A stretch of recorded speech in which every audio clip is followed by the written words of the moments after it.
ॐ पूर्णमदः पूर्णमिदं पूर्णात् पूर्णमुदच्यते पूर्णस्य पूर्णमादाय पूर्णमेवावशिष्यते।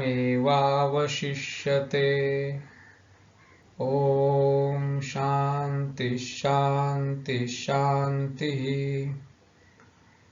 नमस्कार, मी श्री गजानन वैद्य। मी रायगड जिल्ह्यातल्या नागोठणे येथे रिलायन्स फाउंडेशन स्कूल येथे संस्कृत शिक्षक आहे। आज मी वेद आणि वैदिक साहित्याचा परिचय या व्याख्यानमालेतील पहिल्या व्याख्यानाला आरंभ करत आहे।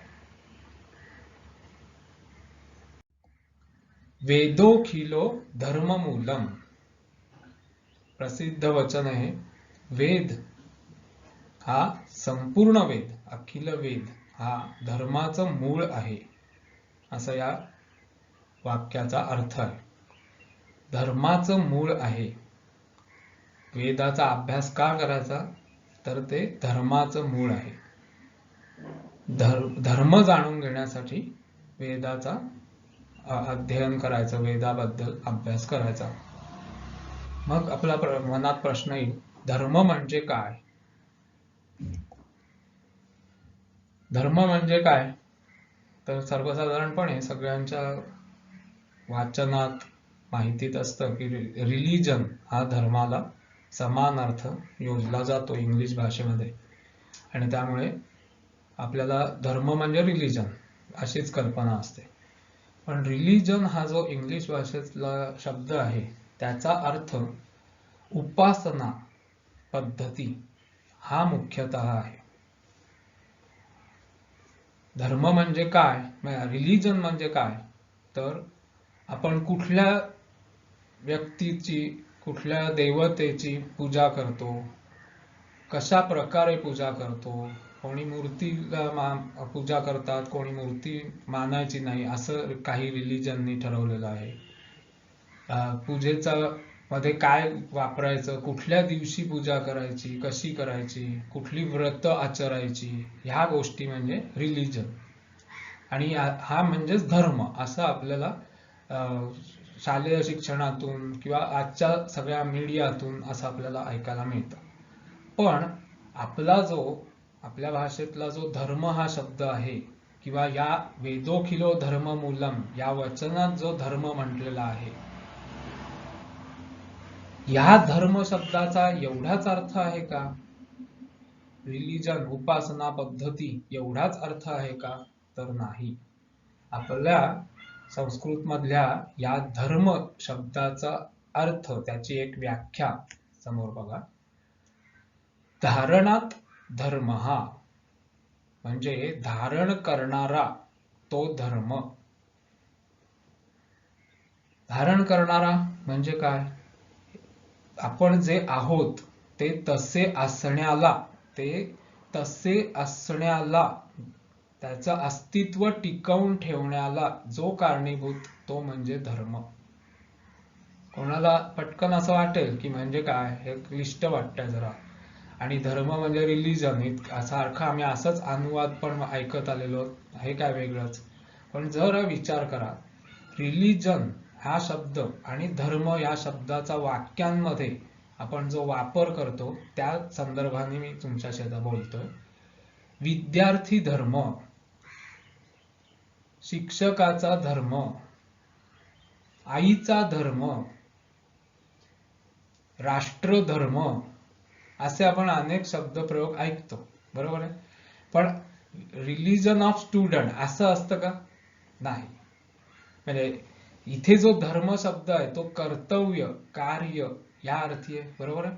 म्हणजेच विद्यार्थ्याचा विद्यार्थीपणा कशात आहे, त्यांनी काय काय केलं पाहिजे, तो जर ते करत राहील, विद्यार्थ्याचे जे धर्म आहेत म्हणजेच विद्यार्थीपणा धारण करण्यासाठीच्या आवश्यक गोष्टी आहेत, योग्य वेळेत अभ्यास करणं, गुरुजनांकडून अध्ययन करून म्हणजे ते शिकवतात तिथे लक्ष देणं, पालकांचं ऐकणं, ह्या सगळ्या ज्या गोष्टी आहेत ते विद्यार्थी धर्मामध्ये येतात। रिलीजन ह्या शब्दाचा असा अर्थ बिलकुल होत नाही, तो केवळ उपासना या अर्थाशीच निगडित राहतो. पण धर्म हा शब्द त्याच्या एका भागामध्ये उपासना अंतर्भूत आहे, प्रश्नच नाही. पण धर्म हा इतका छोटा नाही. धर्म हा शब्द, त्याचा अर्थ रिलिजन इतका मर्यादित नाही, तर खूप व्यापक आहे आणि विशाल आहे. आणि वेद हा संपूर्ण धर्माचं मूळ आहे. त्यामुळे वेद हा केवळ उपासना शिकवणारा नाही, तो त्यापेक्षा खूप काही शिकवतो. आणि हेच आपल्या समोर मला मांडायचं आहे. वेदाबद्दल केवळ पूजेचे प्रकार त्याच्यात वर्णन केलेले आहेत, अशी कल्पना बऱ्याच जणांची असते, देवांची वर्णन आहेत.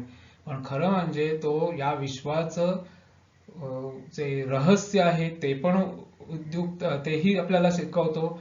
वेदामध्ये असंख्य शास्त्रांची बीज पण आहेत. वेद हे आपल्याला सर्व काही शिकवतो. मनुष्य म्हणून आपल्या जीवनाची जी ध्येय आहेत ती कशी गाठायची हे सर्व सांगणारा असा आपला वेदांनी सांगितलेला धर्म आहे. आणि म्हणून तो रिलिजन पेक्षा खूप वरचढ अशी आपली संकल्पना आहे.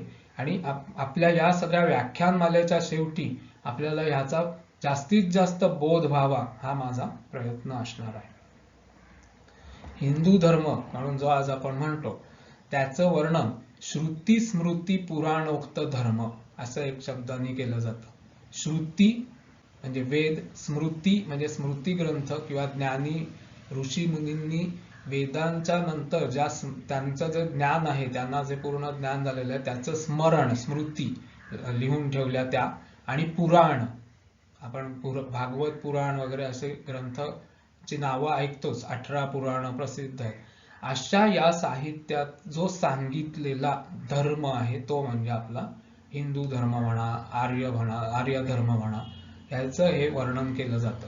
ह्यातला हा जो श्रुती भाग आहे म्हणजे वेद, त्याचा आपल्याला परिचय करून घ्यायचा आणि त्याच्याशी निगडित असलेलं वैदिक साहित्य हा आपल्या व्याख्यानमालेचा मुख्य विषय असणार आहे. स्मृती आणि पुराण इकडे मी या व्याख्यानमालेत तरी जाणार नाही.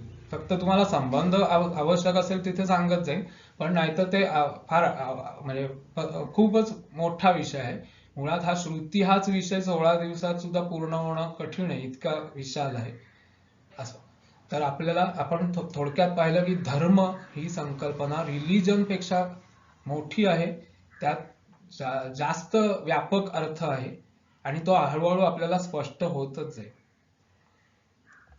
आता धर्माचं मूळ वेद आहे. आपण धर्माच्या ज्ञानाची एकूण साधनं काय सांगितलीत इकडे बघूया, ह्या गोष्टीकडे बघूया. हे प्रसिद्ध स्मृती वचन आहे. वेदोखिलो धर्ममूलम स्मृतिशीले च तद्विदाम आचारश्चैव साधूनाम आत्मनस्तुष्टिरेव च.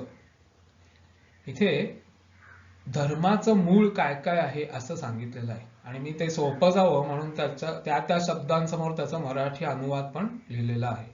5 धर्माची मुळं सांगितलेली आहे. पहिलं म्हणजे अखिलहा वेदहा. ते संधी नियम जे असतात संस्कृतमध्ये, त्यामुळे ते वेदोखिलो असा शब्द तुम्हाला दिसतोय, पण तो संधी सोडवल्यावरती अखिलहा वेदहा म्हणजे संपूर्ण वेद हा धर्माचं मूळ आहे. पहिलं मुळात धर्म कुठे प्रकट होतो तर संपूर्ण वेदामध्ये. त्याच्यानंतर दुसरी गोष्ट काय, तद्विदाम, पहिल्या ओळीच्या शेवटी शब्द आहे तद्विदाम, म्हणजे त्याचे जाणकार असलेले वेद, संपूर्ण वेदाचे जाणकार जे आहेत त्यांच्या स्मृती, म्हणून तद्विदाम स्मृती ही. तिसरं लिहिलेलं आहे, आता तिथे स्मृतिशीले असा एकत्र शब्द आहे श्लोकामध्ये, तो द्वंद्व समास आहे. जसं राम लक्ष्मण असं एकत्र म्हणतो तसं स्मृतिशीले, समजायला सोपं जावं म्हणून मी तो वेगवेगळा दाखवलाय. तद्विदाम शीलम, तिसरं साधन काय, तर अशा संपूर्ण वेदाच्या जाणकारांचं आचरण हा तिसरा धर्माच्या ज्ञानाचं साधन म्हणून आपल्याला बघता येतं. चौथी गोष्ट काय, साधूनाम आचारहा, साधू सज्जन, भगवी वस्त्रच नेसलेला तो साधू असा अपेक्षित नाहीये. संपूर्णपणे धर्माचरणी, पापभीरू, धर्माने सांगितल्यानुसार आचरण करणारी अशी जी व्यक्ती आहे, जी पूर्ण वेदाची अधिकारी नसेलही पण सर्व चांगले गुण जे आहेत सांगितलेले धर्मामध्ये ते ज्याच्या आचरणात दिसतात असतात, अशा सज्जनाचं आचरण हे चौथं धर्माच्या ज्ञानाचं साधन आहे. आणि शेवटचं म्हणजे आत्मनहा तुष्टी, ही स्वतःची संतुष्टी, हेही एक साधन सांगून ठेवलेलं आहे. आता याच 5 गोष्टींचा आणखी उहापोह बघूया. धर्माचं मूळ पहिलं आणि सर्वात महत्वाचं मूळ काय आहे तर संपूर्ण वेद. आणि सगळ्यात शेवटचं जे सांगितलेलं आहे ते म्हणजे स्वतःची संतुष्टी. ह्या 5 जे ओळींनी आहेत ह्यातलं पहिलं जे आहे ते सर्वात श्रेष्ठ आणि नंतरचं हे पहिल्यापेक्षा कनिष्ठ आहे. म्हणजे संपूर्ण वेद हे सर्वात महत्वाची गोष्ट आहे. धर्माचं मूळ जाणायचं असेल, खरं स्वरूप जाणायचं असेल तर संपूर्ण वेदाला खरं म्हणजे पर्यायच नाही. पण जर वैदिक श्रुती आपल्याला उपलब्धच होत नसेल, खूप प्रयत्न केला, शोधलं, पण नाही मिळत एखाद्या विषयावर, मग काय करायचं? कारण वेदाचा पुढच्या विवेचनात येईलच की काही शाखाच लोप झालेल्या आहेत, त्यामुळे काही ज्ञान आपल्याला आज मिळणार नसेल. मग काय करायचं? मग त्याचे जे जाणकार आहेत त्यांनी ज्या स्मृती लिहून ठेवलेल्या आहेत त्याच्या नंतरचं प्रमाण आहेत, धर्माचं प्रमाण, धर्माचं साधन. वेदात जर विषय स्पष्ट होत नसेल तर, म्हणजे हे आपल्या अज्ञानामुळे होणार आहे किंवा अनुपलब्धीमुळे होणार आहे, तर दुसरा मार्ग जाणकारांची स्मृती. कारण ती वेद जाणकाराची आहे, त्यामुळे ती वेदाला विरुद्ध असणार नाही. लक्षात? आणि जर अशी स्मृतीमध्ये जर वेदाच्या विरुद्ध वचन असेल तर ती स्मृती आपोआपच टाकाऊ होईल. म्हणजे प्रमाण कोण तर संपूर्ण वेद हाच मुख्य प्रमाण. त्याच्यानंतर त्याच्या अभावी तुमच्याकडे ताबडतोब बघायला उपलब्ध नाहीये संपूर्ण वेदाचं हे, किंवा तुमचं अध्ययन नाहीये, मग काय कराल? थांबता तर येत नाही जीवनामध्ये. मग वेदाच्या जाणकारांची स्मृती. समजा ती स्मृती पण उपलब्ध होत नाहीये, मग वेदाच्या जाणकारांचं आचरण, त्यांनी कसा कुठे निर्णय घेतला, त्यांनी काय केलेलं आहे त्या त्या प्रसंगामध्ये, हा तिसरा प्रमाणाचा भाग झाला. आधी त्यांची स्मृती ती नसेल तर त्याचं शील आचरण. समजा वेदाच्या जाणकाराचं आचरण स्मृतीच्या किंवा त्याहीपेक्षा संपूर्ण वेदाचा जो धर्म आहे त्याच्याशी जर कुठे विसंगत होत असेल तर ते आचरण टाकाऊ ठरेल. वेद मात्र परिपूर्णच आहे. त्यानंतर चौथं, अशा वेदवेत्यांचीच आता अभाव आहे आणि आपल्या समोर तर लगेच ज्ञान अपेक्षित आहे, योग्य समजून घ्यायची गरज आहे. मग काय? मग चौथा पर्याय आहे सज्जनांचं आचरण. जे आपण जे उत्तम गुण मानतो, अहिंसा असेल, निस्वार्थता असेल, सर्वभूती दयाभाव असेल, कर्तव्यपरायणता स्वतःची, असे सगळे सद्गुण असलेले जे सज्जन आहेत त्यांच्या आचरणाकडे बघून आपल्याला धर्म आणि अधर्म हे ठरवायला एक प्रमाण मिळतं. आणि हे चारही उपलब्ध नाहीत, अशा वेळी काय करावं तर आपण या चारीचा विचार मनात ठेवून स्वतःची संतुष्टी कशाने होणार आहे हे बघावं आणि त्यानुसार आचरण करावं. धर्म हा मुख्यतः आपल्याला काय सांगतोय? योग्य आचरण काय, आपलं भलं कशात आहे हे सांगणार आहे. आणि म्हणून जर एखादं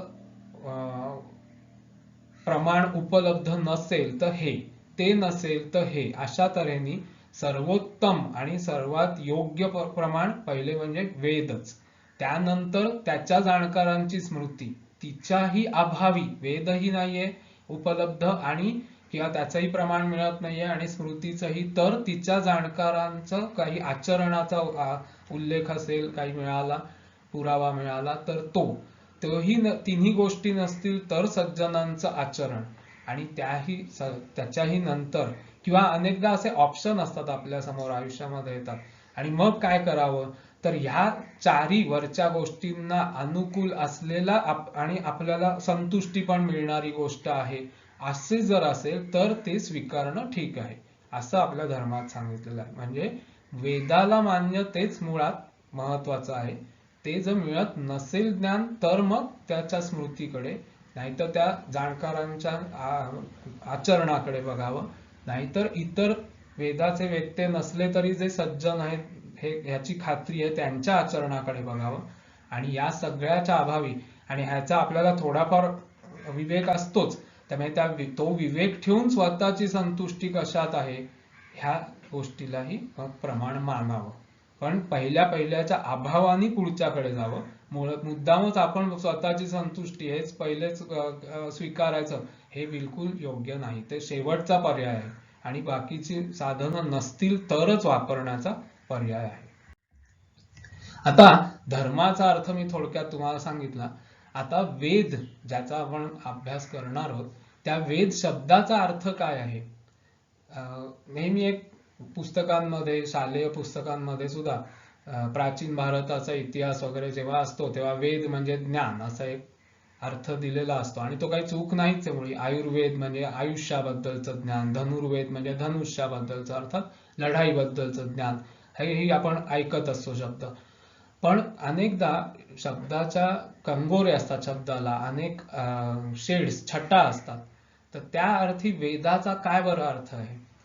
संस्कृत भाषेची एक गंमत आहे की तिच्यातले सगळे शब्द हे कुठल्या ना कुठल्या धातू म्हणजे क्रियापदापासून व्युत्पन्न झालेले आपल्याला दिसतात, म्हणजेच उत्पन्न झालेले दिसतात. त्यांचा त्या धातू किंवा क्रियापदाशी अर्थ जोडलेला असतो. तर त्यामुळे आपण आता वेद ह्याच्याशी निगडित असलेला धातू, त्याचा अर्थ आणि त्याचं व्यवहारात कसं रूप येतं हे समजून घेण्यासाठी बघूया आणि मग त्याचा अर्थ वेदाशी कसा जोडायचा ते पुढच्या मध्ये बघूया. बघा, विद असा एक धातू आहे संस्कृतमध्ये. ऍक्च्युली विद हे 5 धातू आहेत संस्कृतमध्ये. त्यातला हा पहिला विद जो आहे असणे अशा अर्थी आहे. हा आपल्याकडे बराच काळ, गेली बरीच वर्ष भांडारकरांनी जे संस्कृतचं व्याकरण रचलं ते प्रचलित होतं. शाळेमध्ये तेच शिकवलं जायचं महाराष्ट्रामध्ये. त्यामुळे आपल्या सगळ्या श्रोत्यांपैकी बऱ्याच जणांना ज्यांनी संस्कृत शाळेत घेतलेलं होतं किंवा थोडं कॉलेजमध्येही शिकलेले आहेत त्यांना भांडारकरीय ज्या संज्ञा आहेत त्या लक्षात येतील म्हणून मी त्याही सांगतो. आणि पाणिनी ऋषींची आता महाराष्ट्र सरकारने सुद्धा आणि CBSE बोर्ड वगैरे सगळीकडे पाणिनीय संज्ञा शिकवल्या जातात. त्या गेल्या 3-4 वर्षापासून महाराष्ट्रातले जे विद्यार्थी संस्कृत शिकतायत त्यांना या पाणिनीय संज्ञा लक्षात येतील.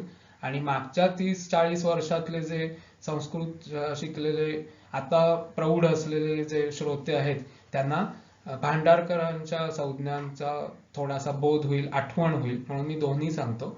विद म्हणजे असणे हा जो इथे लिहिलेला धातू आहे तो भांडारकरीय पद्धतीनुसार चौथा गण आत्मनेपद या पद्धतीचा आहे आणि पाणिनीय संज्ञा त्याला दिवादी गणाचा आत्मनेपद धातू असं म्हणतात.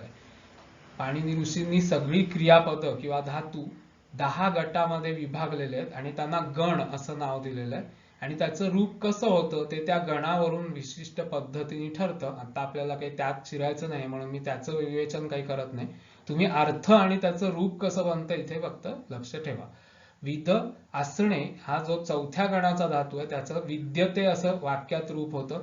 आपण याचा मराठीमध्ये विद्यमान वगैरे हा शब्द वापरतो, असलेला म्हणजे विद्यमान. दुसरा विद धातू आहे तो जाणणे या अर्थी आहे. हा दुसरा गण परस्मै पदाचा आहे म्हणजेच अदादी गणाचा परस्मैपदी धातू आहे. ह्याचा अर्थ जाणणे होतो आणि याचं क्रियापदाचं रूप वेत्ती असं होतं, म्हणजे तो जाणतो, ती जाणते असं. पहिल्याचं होतं तो आहे, ती आहे, आता तो जाणतो, ती जाणते. ह्याच्यापासून विद्वान वगैरे हे शब्द होतात निर्माण होतात जे आपल्या व्यवहारात आहेत. पहिला जसा मी विद्यमान सांगितला, दुसऱ्यामध्ये विद्वान हा शब्द, विद्या हा शब्द सुद्धा या विद पासून उत्पन्न होतो. तिसरा विद म्हणजे विचार करणे. हा 7व्या गणाचा आत्मनेपदी धातू आहे म्हणजेच रुधादी गणाचा आत्मनेपदी धातू आहे. ह्याचं विनते असं रूप होतं. हा सहसा आपल्या 10वी पर्यंतच्या अभ्यासात कधी आपल्याला दिसत नाही पण ह्याचा अर्थ विचार करणे असा होतो. हाही विदच मुळात आहे. नंतर विद विंद हा 6व्या गणाचा उभयपदी धातू आहे ज्याला पाणिनीय भाषेत तुदादी गणाचा उभयपदी धातू म्हणतात. आणि हा विंदती आणि विंदते अशा दोन्ही प्रकारच्या रूपांनी युक्त असतो, कारण तो उभयपदी आहे, आत्मनेपदी पण आणि परस्मैपदी पण. आणि गोविंद शब्द बघा, हा या विंद शी निगडित आहे. विंद म्हणजे प्राप्त करणे, हा त्याचा अर्थ. विद शेवटचा पाचवा, विद बोध होणे, हा 10व्या गणातला उभयपदी धातू आहे. हा पण उभयपदी असल्याने ती आणि ते दोन्ही प्रकारे त्याची रूप दिसतात. पाणिनीय संज्ञेनुसार चुरादी गणाचा हा धातू आहे. वेदयती आणि वेदयते म्हणजे बोध करून देणं किंवा होणं अशा अर्थी. पाचहीचा संबंध तसा ज्ञानाशी आहेच. आता या पाचही विद धातूंचा वेदाशी संबंध आहे. वेद या शब्दाचं व्युत्पत्ती करता येते. तर विद हे जे 5 धातू आहेत त्यातला कुठलाही विद आणि त्याच्यामध्ये घय, पाणिनी ऋषींनी प्रत्यय सांगताना असे काही त्याचे वेगळे रूप सांगितलेली आहेत आणि त्याच्यातली काही अक्षरं निघून जातात, कधी कधी दुसरीच अक्षरं तिथे येतात आणि तो प्रत्यय असतो. तर इथे विद मध्ये घय असा प्रत्यय जोडायचा आहे.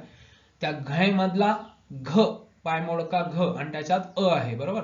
तो पायमोडका घ आणि शेवटचा जो लिहिलेला पायमोडका य आहे, हे दोघही निघून जातात आणि अ उरतो मधला, जो मी कंसात लिहिलेला आहे. तो अ या विद मध्ये मिसळतो आणि त्यामुळे शब्द तयार होतो वेद. हाच आपल्याला बघायचा आहे, वेद. आणि हा एकटाच काही असा शब्द बनत नाही. भिद धातू आहे, जसा इथे विद लिहिलाय तसाच भिद, त्याच्यातही हा घय प्रत्यय टाकला की भेद शब्द तयार होतो. खिद धातू आहे, त्याचा खेद शब्द तयार होतो. लिख धातू आहे, त्याचा लेख शब्द तयार होतो. या सगळ्यातला इकार जो पहिला आहे तो ए मध्ये रूपांतरित होतो. याला गुण होणे असं म्हणतात व्याकरणात. आणि तसा हा विद पासून वेद अर्थ शब्द बनलेला आहे. आणि आता आपण जे मगाशी एक एक अर्थाचे धातू पाहिले, त्याच्यामुळे त्या त्या विद पासून घटित झालेला साधलेला जो वेद शब्द आहे त्याचा अर्थ काय होतो ते आपल्याला आता समोर दिसेल. इथे हे पूर्ण स्पष्ट होईल. विद पहिला आपण पाहिला असणे या अर्थी, त्याच्यापासून जो वेद शब्द आपण उत्पन्न केला तो होतो सदैव, त्याचा अर्थ होतो सदैव विद्यमान. वेद हे कसे आहेत, ते अनादि अनंत आहेत. ते त्याला म्हणजे विश्वाच्या उत्पत्तीच्याही आधी होते, विश्वाचा नाश झाल्यानंतरही ते असणार आहेत आणि मधल्या या सृष्टी काळामध्येही ते असणारच आहेत. ते सदैव विद्यमान आहेत कारण ते परमेश्वराचं ज्ञान रूप आहेत. परमेश्वर सदैव आहे. इथला परमेश्वर हा म्हणजे परब्रह्म हा परमेश्वर अपेक्षित आहे. अवतार वगैरे असा मर्यादित अर्थ नाही. मूळचं जे परब्रह्म आहे, ज्यातून सर्व विश्व निर्माण झालं आणि ज्यात ते परत विलीन होतं, त्याचं ज्ञान आहे. त्यामुळे ते अनादि अनंत स्वरूप आहे. आणि असा हा पहिला विदचा वेद शब्दाचा अर्थ आहे. दुसरा विद ज्याचा अर्थ जाणणे आहे, त्याचा पासून जो उत्पन्न झालेला वेद शब्द आहे त्याचा अर्थ ज्ञान असा होतो अर्थातच. आणि हा आपल्याला मगाशी म्हटलं जसं नेहमी परिचयाचा ह्या अर्थी वेदाचा ज्ञान हा शब्द परिचित असतो एरवीच्या वाचनात.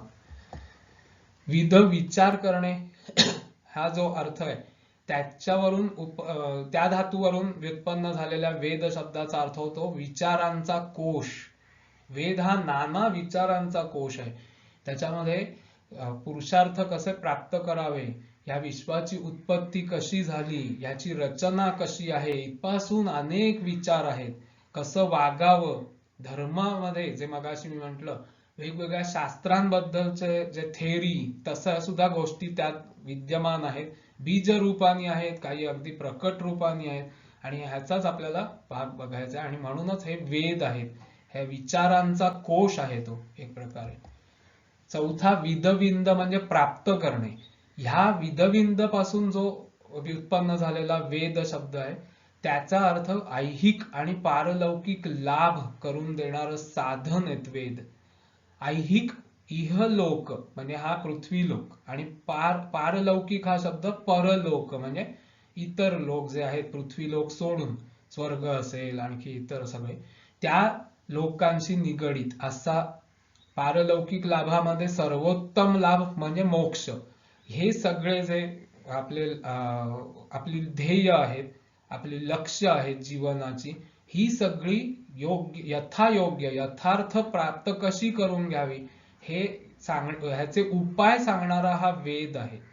प्राप्तच करून देतो, उपाय सांगतो, ज्ञान उपलब्ध करून देतो, म्हणजे तो आपल्याला ऐहिक आणि पारलौकिक लाभ प्राप्त करून देतो. म्हणून त्याचं विद पासूनही उत्पन्न झालेला वेद हा या अर्थी आहे. ऐहिक लाभ कसा देतो, तर आपलं आचरण, आपलं वागणं, विशिष्ट संदर्भात आपण कसं योग्य आचरण करावं हे सगळा वेद आपल्याला सांगतो. त्यामुळे या पृथ्वी लोकावरती जे पुरुषार्थ प्राप्त करायचे ते कसे योग्य प्रकारे यथोचित आपल्याला प्राप्त होतील हेही आपल्याला कळतं. आणि याच्या पलीकडे मोक्ष, स्वर्ग, स्वर्ग आणि त्याच्याही श्रेष्ठ मोक्ष, हे जे मोठे पुरुषार्थ आहेत हे कसे प्राप्त करायचे हे वेदाशिवाय कुठूनही दुसऱ्या मार्गाने आपल्याला कळू शकत नाही. आणि ते सांगण्याचं काम हा वेद करतो. म्हणून तो विद पासूनही प्रकट झालेला वेद शब्द आहे. विद बोध होणे हा शेवटचा 5वा धातू आहे. विद बोध होणे या अर्थाचा. त्याच्यापासून उत्पन्न झालेला वेद शब्द, त्याचा अर्थ आहे बोधकारक. वेद हा आपल्याला बोध करून देतो. केवळ आपल्यालाच नाही तर सृष्टी निर्मात्या ब्रह्मदेवाला सुद्धा मागच्या कल्पातले सृष्टीचं ज्ञान वेद आठवून, मागच्या कल्पातले वेद आठवून होतं आणि तो यावेळची सृष्टी निर्माण करतो. म्हणजे त्यालाही पूर्ण ज्ञानी सर्वज्ञ बनवतो कोण, तर वेद. इतका वेद हा ज्ञान देणारा, बोध करणारा आहे. आणि असा हा वेद सदैव विद्यमान आहे. तो ज्ञान स्वरूप आहे, तो विचारांचा कोश आहे. तो या लोकाशी आणि परलोकाशी निगडित अशी सर्व जी आपली लक्ष्य ध्येय आहेत ती प्राप्त करून देणारा, त्याचे उपाय सांगणारा आहे आणि बोधकारक आहे. सर्व प्रकारचं ज्ञान आपल्याला देणारा आहे. अशा 5ही धातूंशी तो निगडित असलेला वेद शब्द आहे. आणि हे वेद, या 5 धातूंचा व्युत्पत्तीचा बघण्यामुळे आपल्याला वेदाबद्दल थोडी व्यवस्थित कल्पना येते. एखाद्या गोष्टीकडे आपण एकाच अँगलनी बघतो, पण आपण सर्व बाजूनी पाहिलं तर जसा आपल्याला बोध जास्त चांगल्या प्रकारे होतो, तोच इथे प्रकार आहे की हे 5ही गोष्टी एकाच वेळी वेदामध्ये आहेत. ही गंमत आहे आणि म्हणून वेद हे परिपूर्ण आहेत. यानंतर पुढचा आहे वेदाबद्दल वैदिक साहित्यातही, इतर पुढच्या पौराणिक आणि इतर साहित्यात, इतर सगळ्या ग्रंथातही आणखी पण काही पर्यायी शब्द वापरले जातात, ज्यांचाही अर्थ मी इथे तुम्हाला स्पष्ट करतो. वेदाचा तर आपण अर्थ 5 प्रकारचा पाहिलाच, पण श्रुती, मगाशी पण आपण पाहिलं श्रुती, स्मृती, पुराणोक्त धर्म, त्यातला श्रुती. तर वेद हे श्रुती म्हटले जातात. तर श्रुती का, तर श्रु म्हणजे ऐकणे, श्रुती म्हणजे श्रवणातून वेदाची परंपरा शिष्याकडून, गुरूंकडून शिष्याकडे या पद्धतीने ती जात राहिलेली आहे. श्रवणातून वेदांचं ग्रहण केलं जायचं म्हणून श्रुती असं म्हटलेलं आहे. दुसरा निगम, नि अधिक गम गच्छ असा याच्यात मूळ धातू आहे, म्हणजे निश्चित जाणणे. वेद हे आपल्याला संशयात्मक ज्ञान देत नाही तर निश्चित ज्ञान देतात आणि म्हणून त्यांना निगम अशी संज्ञा आहे. आणि ती पण म्हणजे वेदाच्या ऐवजी निगम असाही त्याचा उल्लेख करण्याची अनेक उदाहरणं आपल्याला शास्त्रांमध्ये मिळतात. तिसरं नाव आहे वेदाचा समानार्थी शब्द आहे आमनाय.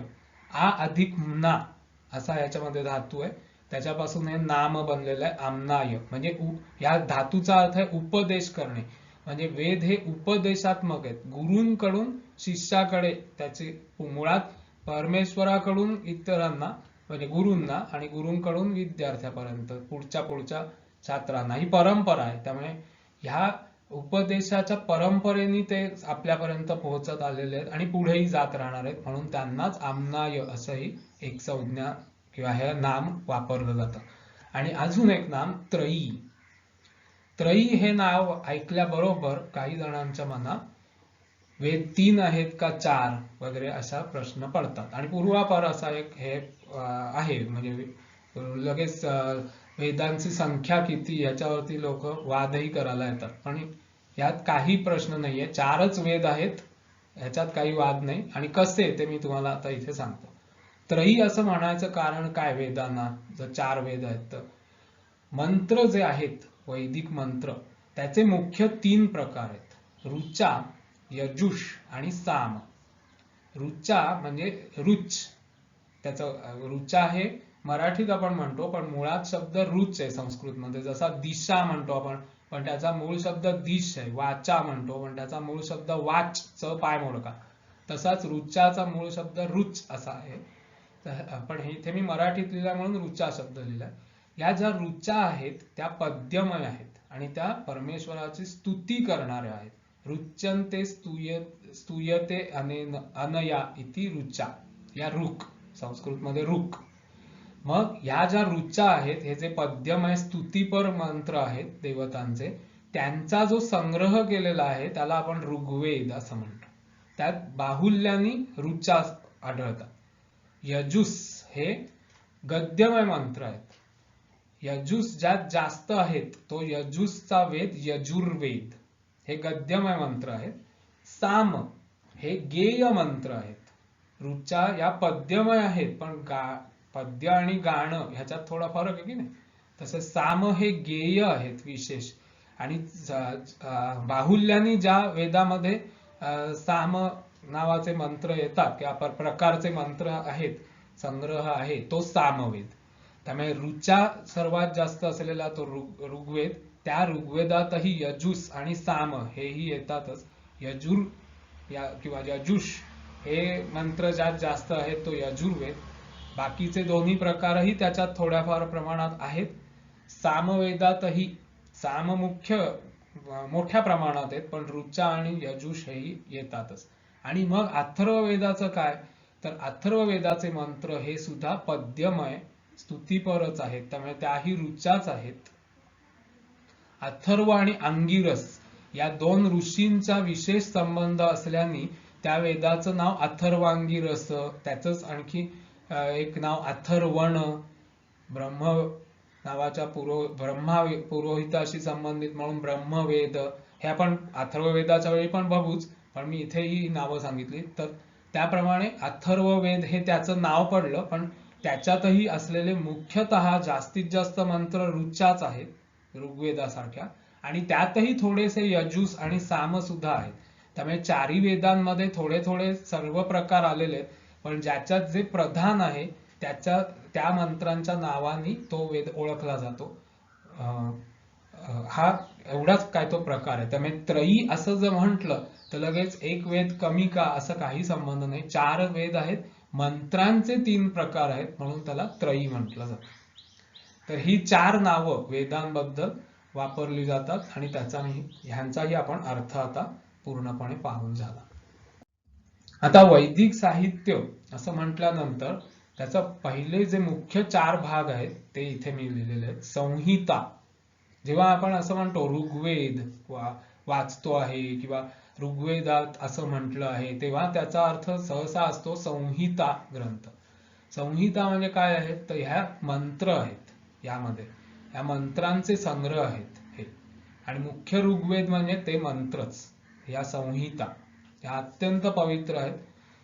या संहितांमध्ये ऋषींना दिसलेले सगळे मंत्र आहेत.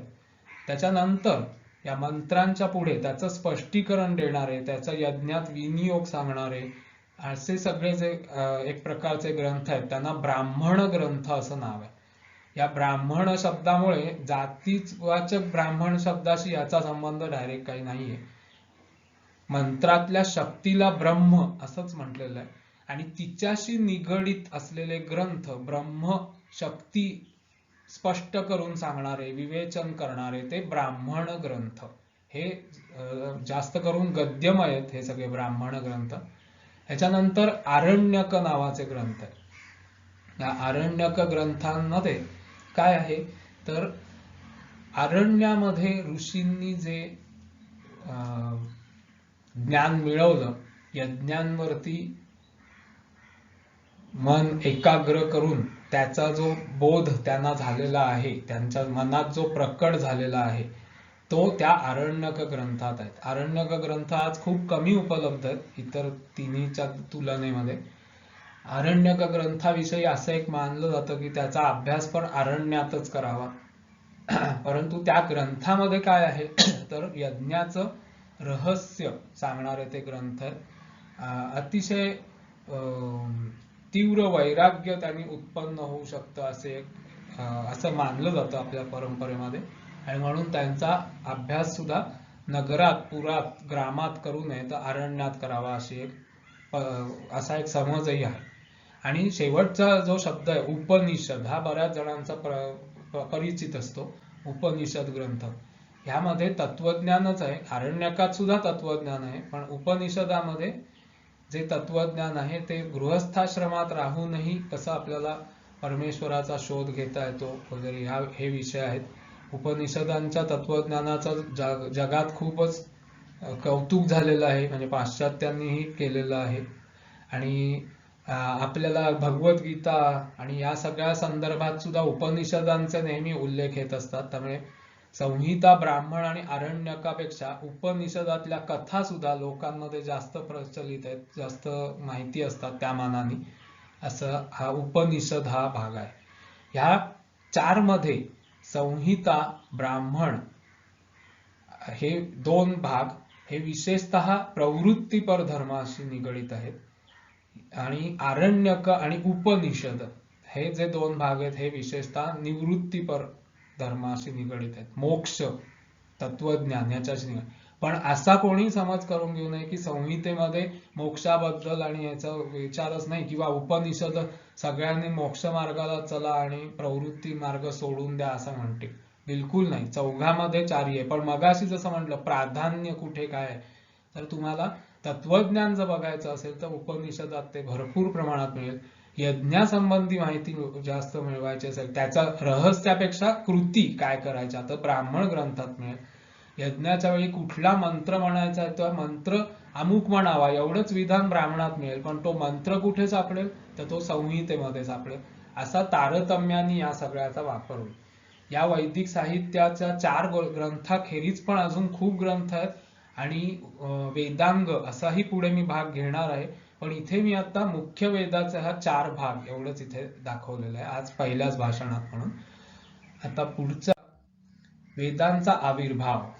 आता वेदाबद्दल विचार करताना सुरुवातीलाच आपल्या मनात विचार येणार की वेद कोणी लिहिले किंवा कसे उत्पन्न झाले, काय झालं, म्हणून इथे ह्या स्लाइड वरती हेडिंग दिलेलं आहे वेदाचा आविर्भाव, वेद प्रकट होणे। वेद हे कोणी रचले नाही, वेद हे कोणी लिहिले नाही असं आपण म्हणतो, मग ते काय, त्याच्याबद्दल काय म्हणणार तर त्याचा आविर्भाव झालेला आहे, ते प्रकट झालेले आहे। वेद हे कसे आहेत, वेद हे शब्दरूप आहेत आणि वाणीमय आहेत। वाणी म्हणजेच आपली बोलण्याची शक्ती, त्यामुळे वेद हे अनंत, अनादी आहेत, त्यांना ना अंत आहे ना सुरुवात आहे, ते कायमचे आहेत, सदैव विद्यमान आहेत। विद धातूचे आपण व्युत्पत्ती बघताना पण मी हे सांगितलं होतं की विद विद्यते, त्यानुसार सदैव अस्तित्वात असलेले, सृष्टी प्रलय होऊ दे, सृष्टीची निर्मिती होऊ दे, सृष्टी चालू असू दे, ते सर्व काळी, आणि सृष्टीचा प्रलय झाल्यावर सगळं काही ब्रह्मात विलीन झाल्यावर पण वेद हे आपलं अस्तित्व टिकवून आहे असं आपली परंपरा सांगते।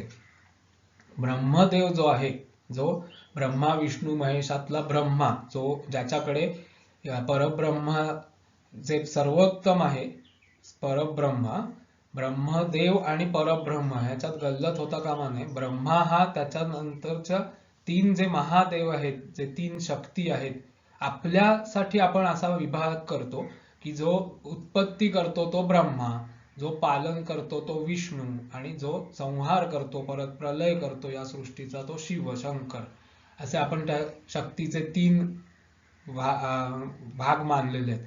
त्यातला हा जो ब्रह्मा जो आहे, जो सृष्टी निर्माता आहे, तो प्रत्येक कल्पाच्या आरंभी, पूर्वीच्या कल्पातले, कल्प हे अतिशय प्रचंड माप आहे काळाचं, आपण युग म्हणतो तशी 71 युग, महायुग, 4 युगांचं एक महायुग बनतं, कलियुग, द्वापार युग, त्रेतायुग आणि सत्ययुग, या 4ांचं एक महायुग बनतं।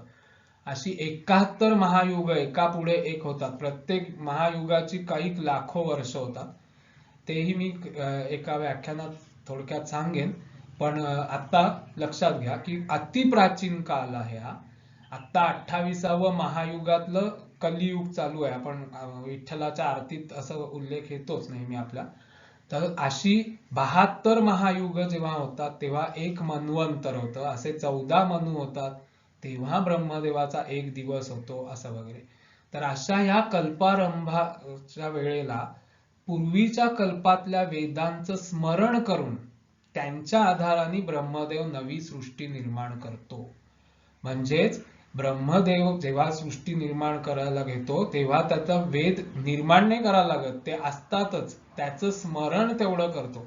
म्हणजे वेद हे मागच्या कल्पातही आहेत, त्याच्या मागच्या कल्पातला ब्रह्मा तोही त्याच्या मागच्या कल्पातल्या वेदांचं स्मरण करतो. असं करत करत आपल्याला वेद हे कायमचे आहेत हे लक्षात येतं. ही जी परंपरा आहे ती सदैव चालूच आहे.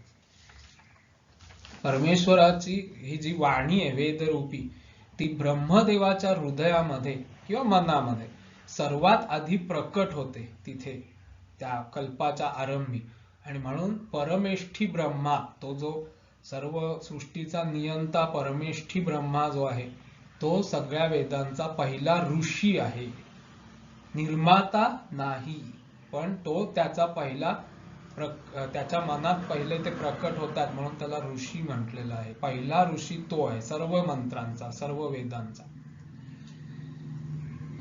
आता जो ऋषी शब्द आला तो ऋषी कोण, तर वेदांचे द्रष्टे म्हणजे ते ऋषी.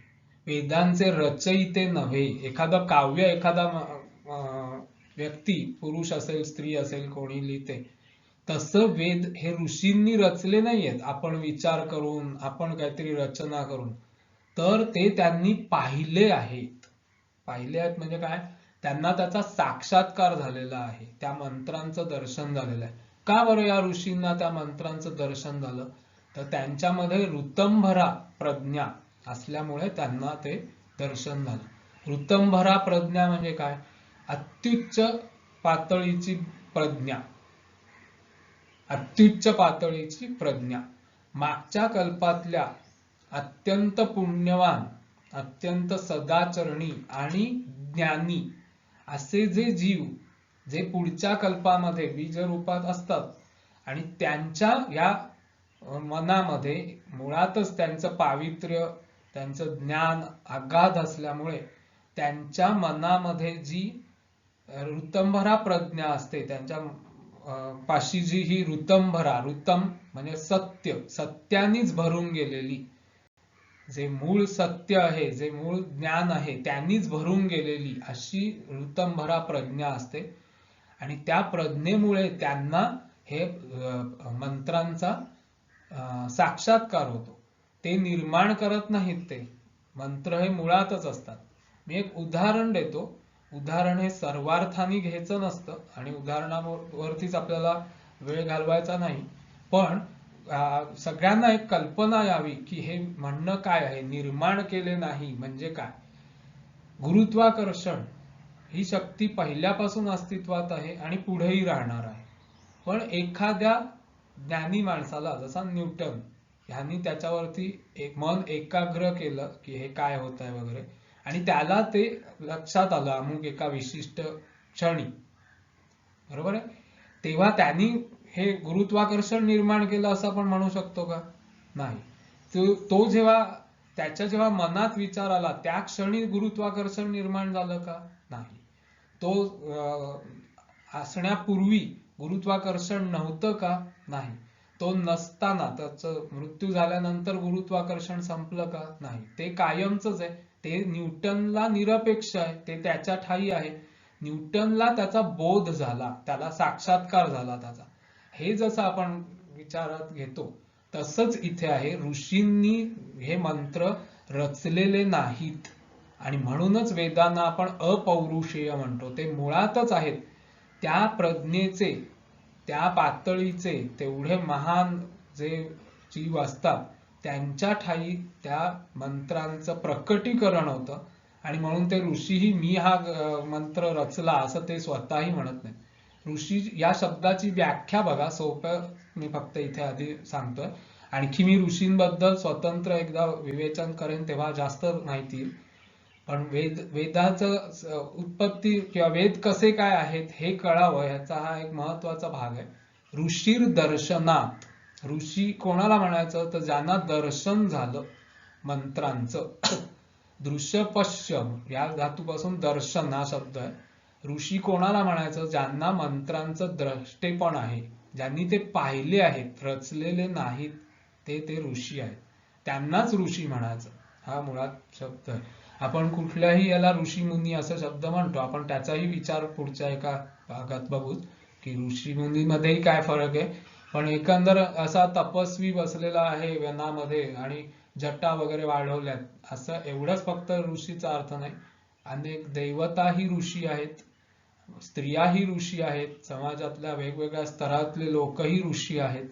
त्यांना त्यांच्या ऋतंभरा प्रज्ञेमुळे ते ज्ञान प्रकट झालेलं आहे आणि त्यांचं हे उपकार आहेत आपल्यावरती आणि म्हणून त्या मंत्राचं द्रष्टेपण कोणाचं आहे हे बरोबर आपल्याकडे लिहून ठेवलेलं आहे. ते परंपरेने आजपर्यंत आपल्याला मिळतं.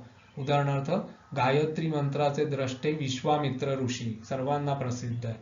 तर असे हे वेदातल्या मंत्रांचे द्रष्टे ऋषी आहेत, रचयिते नव्हेत. जर अशा या ऋषींना अतिप्राचीन काळी हे ज्ञान झालं तर मग वेदव्यासांचं या वेदाशी संबंध काय. तर वेदव्यासांचे ह्या वेदाशी काय संदर्भ आहे तर तो बघा. वेदान विव्यास इति व्यासः, वेदांचा विभाजन केलं, विव्यास वेदांचा वेगवेगळा म्हणजे वेदांना वेगवेगळं केलं, ते करणारे कोण तर व्यास, असं इथे खाली वाक्य लिहिलेलं आहे. मुळात वेद हा जेव्हा म्हणजे ब्रह्मदेवाच्या मनात प्रकट झाला तेव्हापासून तो अखंड एक होता. वेद हा असा वेगवेगळा नव्हता. पण सुमारे 5000 वर्षापूर्वी कलियुग सुरू व्हायच्या काही काळ आधी, महाभारतीय युद्धाच्या थोडा आधीपासून, काही काळ आधीपासून या व्यास महर्षींनी असं पाहिलं की माणसांचे आयुष्य कमी होत चाललेलं आहे, शक्तीही एकंदर कमी होत चाललेल्या आहेत. तर मग एवढा प्रचंड वेदाचा अध्ययन करणं आणि मग त्याचं आचरण त्यानुसार करणं हे सगळं कठीण आहे. हे अपेक्षा ठेवणंही कठीण आहे नवीन युगातल्या कमी शक्तीच्या माणसांकडून. मग काय युक्ती करता येईल आणि या प्रचंड ज्ञानाची तर रक्षा व्हायला पाहिजे, यज्ञ संस्थेची रक्षा व्हायला पाहिजे. मग काय करता येईल तर त्यांनी त्या मूळ वेदाचं हे जे ऋचा, यजुष आणि साम आणि बाकीच्या ऋचा असे हे 4 प्रकारचे जे मंत्र आहेत ते वेगवेगळे संपादन केले. जसा एखादा ग्रंथ कोणीतरी काहीतरी लिहून ठेवलेला आहे आणि मग एखादा संपादक त्याची आवृत्ती काढतो, तसं व्यास ऋषींनी फक्त काय केलं, त्यांनी तो जो मूळचे वेद मंत्र जे होते ते एका विशिष्ट पद्धतीने संपादित केले. असे त्याचे अध्यायवार किंवा अशी रचना केली, कुठे कुठले मंत्र ठेवायचे याचा त्यांनी काही विशिष्ट विचार करून ती रचना केली. हे वेदव्यास म्हणजे कोण तर जे आपण ओळखतो महाभारतकार व्यास तेच हे. ते सत्यवतीचे पुत्र, पराशर ऋषींचे पुत्र, या दोघा जोडप्याचे ते पुत्र होते. या वेदव्यासांचा जन्म एका गंगेच्या जवळच्या एका ह्याच्यामध्ये बेटावरती झाला, म्हणून त्यांना द्वैपायन म्हणतात. आणि ते सावळे होते वर्णाने, त्यामुळे त्यांनाही कृष्ण असंच म्हणायचे. आणि जसं भगवान श्रीकृष्णाचं कार्य आहे द्वापार युगाच्या अंती, तसंच म्हणजे पुढच्या काळातल्या लोकांना आदर्श बघता यावा असं श्रीकृष्णाचं संपूर्ण जीवन चरित्र आहे. अगदी तसंच या वेद महर्षींनी कलियुग सुरू व्हायच्या आधीच आपल्या सर्वांची सोय या वेदाच्या रूपात करून ठेवलेली आहे. जसं भगवान कृष्णांचं महात्म्य तेवढंच वेदव्यासांचं महात्म्य आहे. त्यांनी ज्ञान शाखेचं तेच कार्य केलं जे भगवान कृष्णांनी आचरणाविषयी, समाजाच्या बाबतीत, राजकारणाच्या बाबतीत जे संपूर्ण करून दाखवलं, तसं व्यास ऋषींनी आपली जी ज्ञानाची परंपरा आहे तिची व्यवस्था लावून ठेवली. आणि म्हणून ती महर्षी वेदव्यास आणि त्यांच्या नावाशी वेद हे जोडलेले आहे. या महर्षी वेदव्यासांनी काय केलं, आपल्या विद्यार्थ्यांना हे 4 वेद शिकवले. त्यातला ऋग्वेद हे त्यांचे 4 आद्य शिष्य आहेत. ऋग्वेद त्यांनी पैल नावाच्या विद्यार्थ्याला, म्हणजे एका ऋषींनाच, आता इथला माझा ऋषी हा शब्द काय आहे, तो आपण जो एरवीच्या अर्थी सेज या अर्थी मुनी ऋषी अशा अर्थी म्हणतो तसा आहे. पहिलं ऋषींनी कुठलाही मंत्र ते द्रष्टेत असं बिलकुल नाहीये. पहिलं ऋषी हे पहिले ऋग्वेदाचे आचार्य, ज्यांनी त्यांच्या शिष्यांना ऋग्वेदाची संथा दिली, ऋग्वेद शिकवला. यजुर्वेद हा वेदव्यासांनी यजुर्वेद वैशंपायन नावाच्या त्यांच्या शिष्याला शिकवला. सामवेद हा जैमिनी नावाच्या शिष्याला शिकवला. आणि अथर्ववेद हा सुमंतू नावाच्या शिष्याला, म्हणजेच ऋषींना तो प्रदान केला. अशा या 4 ऋषींना वेदव्यासांनी आपलं 4 वेद वाटून दिले. आणि मग या 4 ऋषींनी, या 4 त्यांच्या शिष्यांनी आपल्या शिष्यांना वेदाचं ज्ञान पुढे देत गेले. आणि ह्याच्यातून जे उत्तमोत्तम असे ऋषी किंवा जे आचार्य होऊन गेले, त्यांच्या शाखा विशिष्ट प्रचलित झाल्या त्यांच्या नावानी वेदांच्या. आणि तसा वेदाचा शाखांचा पसारा प्रचंड वाढत गेला. आपण पुढच्या ह्याच्यात बघूया. हे जे 4 वेद आहेत त्यातला ऋग्वेद, यजुर्वेद, यजुर्वेदाचे 2 प्रकार पडतात. एक कृष्ण यजुर्वेद आणि दुसरा शुक्ल यजुर्वेद. कृष्ण म्हणजे काळा, शुक्ल म्हणजे पांढरा. याचंही विवेचन मी यजुर्वेदाच्याच परिचयात जास्त करेन, आता आपण तो वेळ वाचवूया.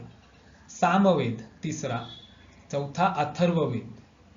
या 4ही वेदांच्या शाखा पतंजली ऋषींनी आपल्या व्याकरण महाभाष्यात जो उल्लेख केलेला आहे, म्हणजे पतंजली ऋषींच्या काळापर्यंत साधारण 3,000 वर्षामध्ये आपण पाहिलं की, म्हणजे मी मगाशी म्हटलं की व्यास ऋषींनी महाभारत युद्धाच्या अगोदर ह्या वेदांच्या प्रसाराला सुरुवात केली, संपादन करून आपल्या विद्यार्थ्यांना ते दिले आणि तिथून त्या शाखांचा आरंभ सुरू झाला. त्यामुळे 5,000 वर्षाच्या पूर्वी हे सगळं सुरू झालं आणि त्याच्यानंतर या शाखा प्रशाखा व्हायला लागल्या. आणि पतंजली ऋषींच्या काळापर्यंत ऋग्वेदाच्या 21 शाखा झालेल्या होत्या, यजुर्वेदाच्या 101 शाखा होत्या, सामवेदाच्या 1000 शाखा होत्या आणि अथर्ववेदाच्या 9 शाखा होत्या. इथे यजुर्वेदामध्ये शुक्ल आणि कृष्ण असे 2 भाग असल्यामुळे 101 ची फोड करून दाखवलेली आहे. 86 कृष्ण यजुर्वेदाच्या शाखा आणि 15 शुक्ल यजुर्वेदाच्या शाखा. अशा या 21, 101, 1000 आणि 9 या मिळून सगळ्या 4 वेदांच्या एकूण शाखा किती, तर 1131 एवढा मोठा आकडा होतो. म्हणजे 4 वेदांच्या सगळ्या शाखा, या शाखा जे म्हटलं होतं त्याच्यात बाहुल्यानी त्या संहिता पूर्ण, त्या शाखेचं ब्राह्मण ग्रंथ, त्या शाखेचा आरण्यक ग्रंथ, त्या शाखेचं उपनिषद हे मुख्य आपण म्हणतोय. तर असं हे काही त्याच्यात फरक पडले हळूहळू, काही मंत्र या शाखेत आहेत, काही मंत्र त्या शाखेत आहेत का, असा काही भेद होत गेला. नंतर काही कर्मावरून काही फरक होत गेले की या शाखेमध्ये अशा प्रकारे हा यज्ञ केला, तो त्या शाखेत तसा केला, तो असा काही फरक या शाखांमध्ये आहे. आणि अशा या 1131 शाखा, एवढा मोठा पसारा आहे वेदाचा. वेद अनंत आहे तर जे म्हटलं होतं ते याहीमुळे एवढ्या सगळ्याचा अभ्यास करून पूर्ण वेदाचा बोध होईल. आणि हे एका जन्मात शक्य आहे का? नाही. एका जन्मात नव्हे, कितीतरी जन्मात सुद्धा हे खूप कठीण आहे. तर अशा या 1131 शाखाचा उल्लेख आपल्या पतंजली ऋषींनी केलेला आहे. पण आज स्थिती काय आहे? आज उपलब्ध असलेल्या शाखा, असं मी खाली दिलेल्या आहेत, तर ऋग्वेदाच्या 21 शाखांपैकी फक्त शाकल ही शाखा पूर्णपणे, ज्याला तारांकित केलेलं आहे ज्या नावांना, त्या पूर्ण उपलब्ध शाखा आहेत. आणि ज्यांना तारांकित केलेलं नाही पण नावं दिलेली आहेत त्या शाखांचे बऱ्यापैकी ग्रंथ मिळतात. काहींची संहिता मिळते, तर काहींचे हे ब्राह्मण ग्रंथ व्यवस्थित मिळालेत. असं बघता हे इथे मी तुमच्या समोर मांडलेल्या शाखा आज उपलब्ध असलेल्या, पूर्ण त्यात अर्ध्याच आहेत, तर शाकल ही ऋग्वेदाची आज पूर्ण उपलब्ध असलेली शाखा आहे. शांखायन आणि अश्वलायन ह्या दोन शाखा अपूर्ण अवस्थेत आज उपलब्ध होतात. तैत्तिरीय ही शाखा कृष्ण यजुर्वेदाची पूर्णपणे उपलब्ध आहे आणि तिचं अध्ययनाची, शाकल शाखेप्रमाणे तिचे अध्यापनाची परंपरा पण अजूनही व्यवस्थित चालू आहे. कपिष्ठल, मैत्रायणी आणि कठ यांचे काही ग्रंथ उपलब्ध आहेत पण संपूर्ण शाखा उपलब्ध नाही. शुक्ल यजुर्वेदामधलं माध्यंदिन शाखा उपलब्ध आहे आणि काणव शाखा सुद्धा पूर्णपणे उपलब्ध आहे. सामवेदाच्या 1000 शाखांपैकी कौथुम, राणायनीय आणि जैमिनीय या 3 शाखा आज उपलब्ध आहेत आणि त्यांच्या परंपरा पण आहेत. आज अगदी काही शाखा अगदी म्हणजे हातावर मोजता येतील इतक्या श्लोकांच्या पुरत्या उरल्या आहेत पण अजूनही शिल्लक आहेत, अस्तित्वात आहेत. आणि अथर्ववेदाच्या 9 शाखांपैकी शौनक ही अपूर्ण शाखा उपलब्ध आहे आणि पैप्पलाद शाखेचे काही ग्रंथ उपलब्ध आहेत. पण आपण बघाल तर 1131 पैकी ऋग्वेदाची 1, कृष्ण यजुर्वेदाची 1, शुक्ल यजुर्वेदाच्या 2, सामवेदाच्या 3 आणि अथर्ववेदाची 1, 3 आणि 1 4, 5, 6, 7 आणि 8च शाखा आज पूर्ण उपलब्ध आहेत.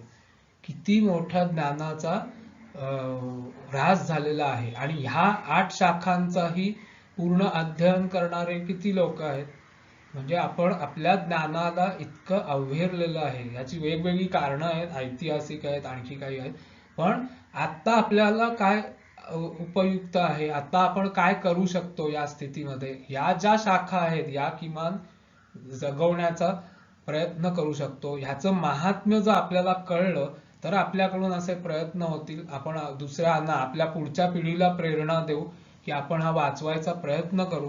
हे जे काही आहे ना, असं वाटेल की 1131 मधल्या 8च उरल्या, इतकं स्वस्त उरलंय, कुठेतरी एका कपाटात ग्रंथ मावतील. नाही, या 8च्या निगडीत असलेलंच जर ग्रंथ बघायचे तरी तेही एक मोठं ग्रंथालय भरून जाईल, इतके ग्रंथ आज तरी उपलब्ध आहेत.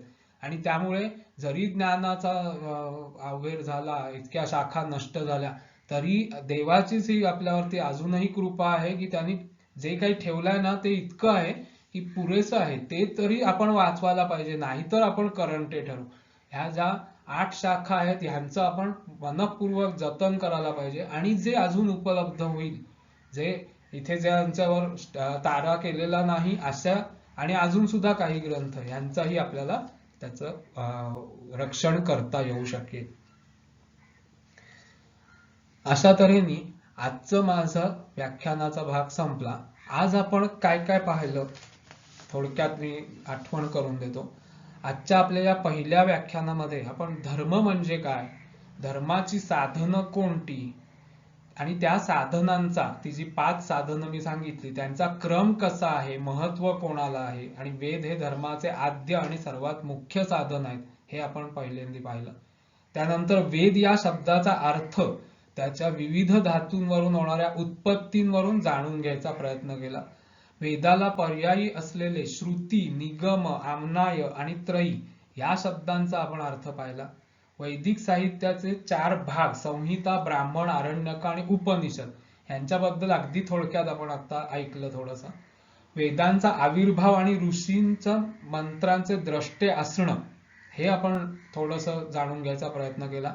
व्यासांचं वेदाशी निगडित कार्य, त्यांचे आद्य शिष्य आणि त्या निमित्ताने होत गेलेल्या शाखा, 1131 शाखा, ह्यांचा आपण थोडासा नाममात्र परिचय करून घेतला. ह्याच्यानंतर उद्या आपण संध्याकाळी, उद्याच्या संध्याकाळी 7 वाजता या व्याख्यानमालेतल्या दुसऱ्या व्याख्यानासाठी भेटू. धन्यवाद.